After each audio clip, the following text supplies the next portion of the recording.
Hi, I'm Roy Blunt. I represent Missouri in the United States Senate. With Election Day less than 7 months away, we've heard a lot from President Obama lately about so-called economic fairness. If we're going to talk about economic fairness or about fairness, one of the most pressing economic issues facing families, seniors, and job creators in Missouri and across America is the strain of skyrocketing gas prices. Fuel costs are on track to hit an average of $4 a gallon by summertime. That's more than double what they cost when President Obama took office, and it marks a record high for the last 2 months. Perhaps we shouldn't be surprised. As a candidate, the president said that energy cost, his quote, he said, would necessarily skyrocket under his plan.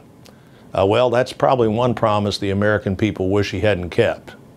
Unfortunately, instead of working together to pass bipartisan solutions that would relieve pain at the pump and pressure on jobs, this administration is focused on the wrong things.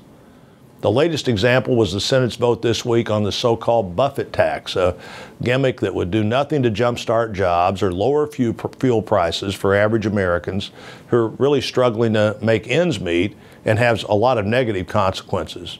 My colleagues across the aisle readily admit that this bill would not help our struggling economy. In fact, the lead sponsor of the Buffett tax admitted on the Senate floor this week that, according to him, quote, the aim of this bill is not to lower the unemployment rate or the price of gasoline.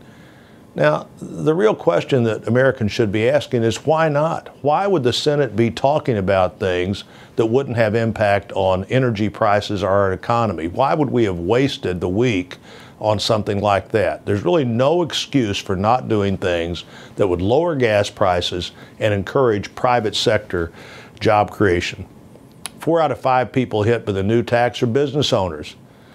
With nearly 13 million Americans unemployed, the last thing we need is to raise taxes and create greater uncertainty for our nation's job creators.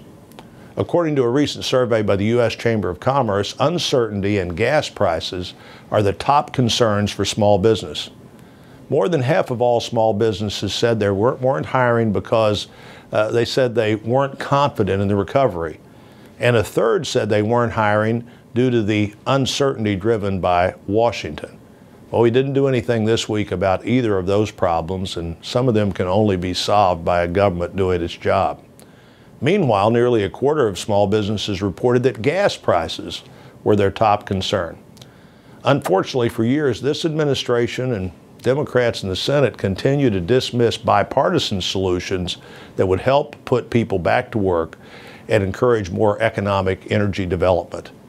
10 years ago, when gas prices averaged $1.45 a gallon, Senate Democrats blocked legislation that would have produced more domestic energy here in the United States and lowered the price today. They said the reason was, well, we wouldn't have that energy for 10 years. 10 years later, that's a pretty hollow excuse. In addition, the administration continues to block the Keystone XL pipeline. That's the nation's largest shovel-ready project.